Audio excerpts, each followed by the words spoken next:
Dhammika slated to be SLPP national organizer and presidential candidate. Ranil's election campaign to kick off next month. Dulles to lose everything. Ranil mediates to do justice for Wahumpura caste.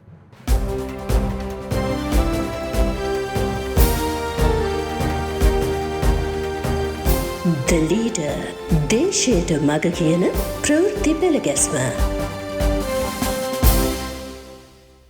Dhammika slated to be SLPP national organizer and presidential candidate.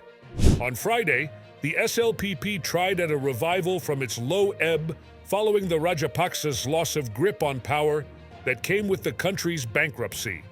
On social media, the party's national convention at Sugathadasa Indoor Stadium was heavily criticized and ridiculed. However, around 7,000 supporters of the party turned up. It was a victory of sorts for the SLPP to have brought its rank and file together after they had been in hiding after the Aragalaya. Mahinda was reappointed leader of the party, and on the following day, the SLPP held its executive council meeting at his official residence to appoint office bearers. Sagara Karyawasam continues to be the general secretary, with Pavithra as the treasurer and Damaratana Thera appointed again as the chairman. Members were also appointed to the Politburo, and 2 deputy national organizer positions are to be created and filled with a Tamil and a Muslim later on. According to Namal Rajapaksa, the national organizer position, held by Basil Rajapaksa, is being kept vacant for the time being. Answering a question, Namal said Basil will organize the party as its founder and will be in the Politburo as well. A suitable person will be appointed as the national organizer depending on our future political decisions, he also said. Something unexpected happened at the Executive Council meeting. Members came on time, but its commencement was delayed at the request of Dhammika Pereira.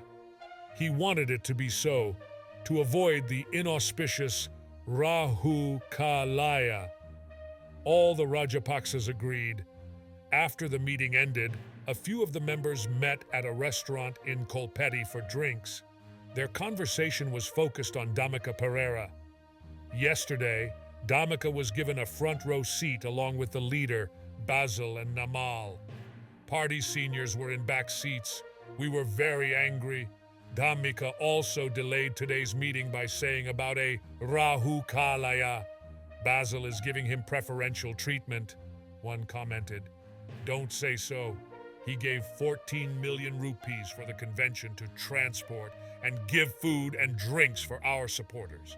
Dhammika spent lavishly for its success. Oh, by the way, he gives 100,000 rupees each a month for our backbenchers. So, there is nothing wrong to give him a place in the front, a Rajapaksa loyalist replied. Another wanted to know if Dhammika is going to be their party's presidential candidate. The Rajapaksa loyalist, who was privy to insider information, replied, Basil is asking Mahinda to give him the candidacy as well as the national organizer position. If Dhammika is made the candidate, half of our MPs are sure to side with Ranil. Another MP jumped in. Remember how silent Dhammika became in recent times after expressing hopes to be the candidate. He said he would contest only if he has a chance. During his disappearance, it seems he has struck a deal with Basil and is preparing to be the presidential candidate. Ranil's election campaign to kick off next month.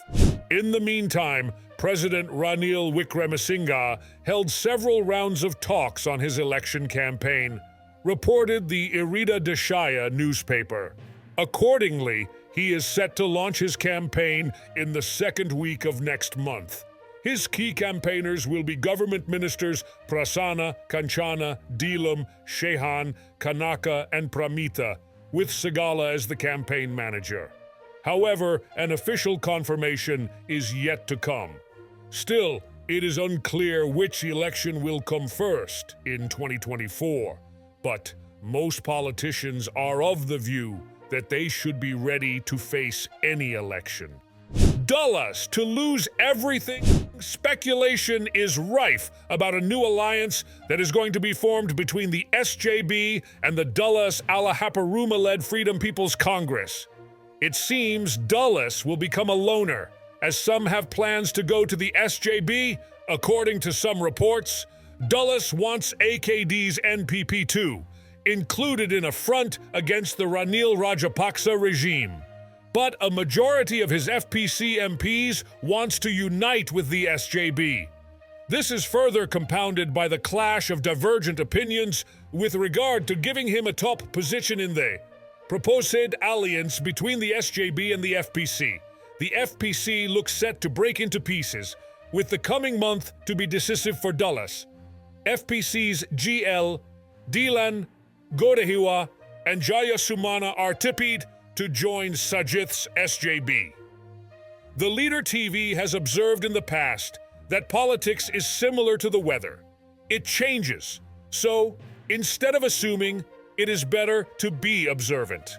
Ranil mediates to do justice for Wahumpura caste. Asoka Jayatunga's President's E-column is a must-read to know what Ranil is up to. The Lanka Truth website made a comment about that column, which goes as, Asoka Jayatunga, who does a media campaign for Ranil Wickremesinghe, continues to refer to him as the cunning fox. That is after the column said that Ranil spoke with the French president, Indian Prime Minister, Bill Gates, and other high-profile individuals because he is a cunning fox, one who is erudite and experienced. Fox is a symbol of selfish opportunism and mischief. This time, too, the same reference has been made. In this week's E-column, the headlines are as follows. Only sport Ranil knows. Cunning Fox plays the history teacher. Cunning Fox to the opposition atrium with a bait. Who is the finance minister of a SJB government? JVP leader exposes speaker who takes up entire opposition time. Princes avoid vote and attend night party. On the 12th came the IMF's announcement that the second tranche of the bailout loan will be given to Sri Lanka. During a sleepless night, Sri Lanka's ambassador to the USA, Mahinda Samarasinghe, was the first to receive the news. He immediately informed the president. A close friend in Washington told Director General of News Dinith Karunaratne too. The president entrusted him to break the news to the country. I was awaiting your call, Ranil had told Mahinda, adding that a loan is not a big deal, but those who criticize it should show another way out. Some thought we will be in trouble without the IMF. Our team played well. Mahinda Samarasinghe, too, played his part in Washington, the president had said in Parliament. Then, Asoka paints Ranil as the cunning fox thus. The cunning fox went to the opposition atrium. As he was speaking to SJB heavyweights Madhuma Bandara and Kabir Hashim, NPP leader AKD passed by. I came to hear your speech, Ranil told AKD. There is one to take up the entire time of the opposition, AKD replied amid laughter, taking a veiled swipe at opposition leader Sajith. Then, let us send him to North Korea. Only one person speaks there, Ranil responded. SLPP leader Maithripala observed that the opposition has no time to speak. That is a big problem, he said. Sajith was told Ranil was striking deals with his men and hastily arrived there. One said, "We were speaking about you. I play the opposition's role for the people," Sajith replied. "But Godahiwa is the finance minister of your government." The cunning fox threw a bombshell. Sajith avoided it with, No decision have been taken yet." The president attended an indoor sports awards ceremony for MPs organized by SJB's Nalin Bandara. Ranil said with a smile, "Nalin attacks the government, but he does not hate. To argue is democratic. If not, we go back to the Stone Age. For 45 years, I have been playing politics." Ranil faced a Dusra, when he was asked, "Why look into Henry Pedris's murder 108 years ago without looking into Tajuddin and Ekneligoda?" The cunning fox donned the role of a historian. He was from Wahumpura caste. He was not quarrelsome, but his father was in the independence struggle. He could have been killed to take revenge from his father, conquer Wahumpura caste, and grab their land. So, it must be looked into. The president's e-column may contain truths, falsehoods, as well as exaggerations. But it also hints as to why Ranil decided to investigate the murder of Henry Pedris. Maybe he is trying to win over the Wahumpura caste. Caste still is a major factor at elections. Even the so-called leftist parties worry about that when they select their candidates for local government elections and even general elections. It is apparent that parties change according to the people. That's it for today.